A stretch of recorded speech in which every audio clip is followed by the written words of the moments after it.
Today's episode is brought to you by Forvis Mazars. SoundCartel.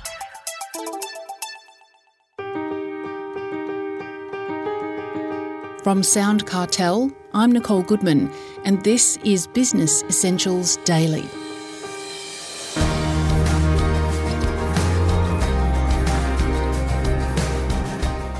Businesses that have been around for a while will have seen a staggering amount of change in technology, economic conditions, perhaps even to client or customer demographics. A business can't exist without change, as the world around it changes, says Adam Bennett, former CIO of National Australia Bank and former CEO of the New South Wales Land Registry Services. A career spent at the top echelons of major companies, Adam has seen firsthand how these businesses have been able to manage change. His new book explains how businesses of all sizes can transform. It's called Great Change, The Way to Get the Big Strategy Done. Adam begins by explaining to Chris Ashmore just one reason a business should be open to change. Imagine if a customer said to a business, could you just change your product or give me an additional product or give me a new thing? And that business said to the customer, no, I'm sorry, that's not how we do things around here. They'd very quickly go out of business because that customer would naturally go somewhere else. And that's what happens essentially when groups of customers, what we call markets, use their preferences to choose or not choose businesses. So I think all businesses really need to be focused on change, understanding what's going on in the world, understanding what that means for their customers, and making sure they're always relevant. No business I've ever seen would really get away with having as its mantra, we're going well enough. There is something about really wanting to be better, continually improving, continually serving your customers that is a rallying cry for employees, and I think is really essential in a changing environment. Why do businesses find it hard to change? I think they can find it difficult for a number of reasons. One is being aware of change. It means you're continually scanning the external environment, and that can be tricky when people are busy and they're doing what they do. It's very easy to lose sight of what's going on in the broader marketplace and not really have sensitive antenna as to what is happening either in your industry or in other industries which could end up enveloping your industry. So I think that's very tricky, but I think mainly there's two other points. One is there's corporate elements that make it very difficult for businesses to change, and that could be how they manage their budgets, their capital budgets and investment slate, their scorecard, their culture, how they move talent. There's a range of corporate factors that can really embed the status quo and make it very difficult to change. But I think the most important difficulty is actually corporate personalities. In all large organizations, there's inevitably going to be a group of people who resist change and probably do that for reasons that make sense to them. And that might be, they might lose from the coming change in terms of the power, prestige, or their business empire within the company. They might be traditionalists who can't imagine their industry working any other way.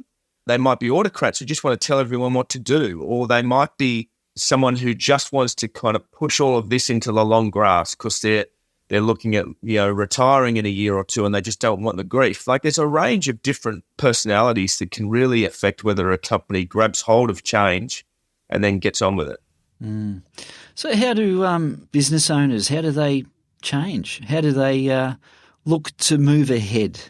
Yeah, well, I think there's three things that I would say are necessary for any transformation. Number one is, as I mentioned, sensitivity to what's going on in the world. And there's a lot happening at the moment. And there always is, but we're seeing things like climate change, artificial intelligence, geopolitical pressures, and all the normal industry pressures and technology change pressures are all playing out. So I think number one is people have to be very sensitive to what is going on in the world. Number two is they then have to craft a corporate strategy.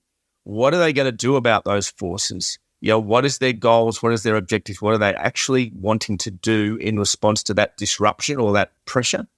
And typically those two things are more straightforward. The third thing then is, how do you actually execute and implement to get change done? And that's where I think a lot of organizations can find it more challenging. At how do you actually take people on a journey and affect real and lasting change in an organisation. Is it important then to get perhaps somebody outside the business to help direct that change? Businesses that respond to change well and implement change well, I think, draw on a couple of sources. One, there's no substitute for the leader of the organisation actually committing and getting involved in the transformational effort. And not only getting involved, being seen to be involved. So they have to really lead it from the front. I think when they do that, the talented people within that organisation will also gravitate towards that transformation program and want to get involved. And they will typically be the people with the right temperament and the right ambition for the organisation for it to continue to be successful. But they may not have all of the skills they require to implement change, recognising that managing BAU and transformation are two very different things. So I think companies can do well to augment their internal teams with external specialists who can bring the right skills. But I wouldn't say that external people are a substitute for really the insiders of the business getting involved and actually driving and leading the change. Having goals and relevant KPIs, are they crucial to change? Yeah, look, I think having the right KPIs is really crucial. And they're different KPIs to perhaps you would use to running your business. So when I think about KPIs from a transformation perspective, I would think about what are some of the KPIs that will measure what is happening in your industry and in the outside world. And that could be degree of digitization of your competitors or how they're delivering products, the services they're providing, what is happening in the growth rates in your industry of various things. So there should be a set of KPIs that you're monitoring outside your organization that gives you intelligence on what's happening in the world. And then the second set of KPIs are those that you want to set that relate to your strategy and can really measure the from to story that you're looking to achieve.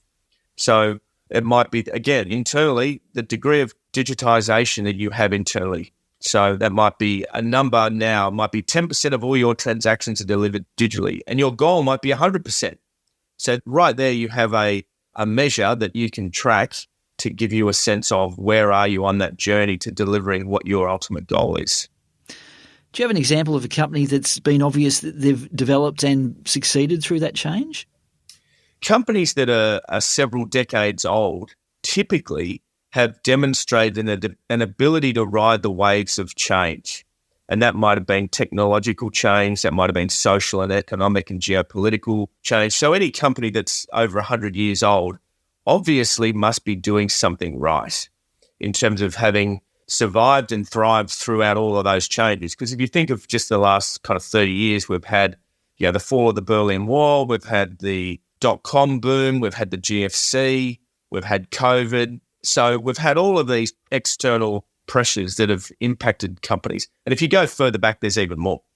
So I think there are a number of companies that have done really well, but it's no guarantee they will be here in the future. And if I would use an example of something like General Electric in the US, which was founded, I think, in about 1892. And when Jack Welch handed that over in 2001, it was well revered as the most successful and admired company in America and probably the most valuable. And now here we are 20 years later, and GE essentially has failed to exist. It's gone.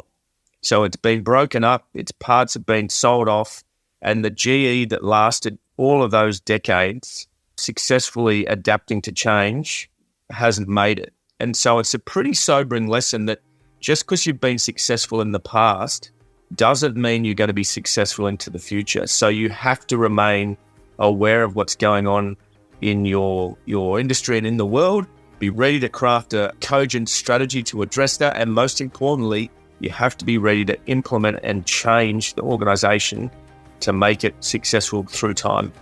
That was Adam Bennett, Principal at Great Change Consulting.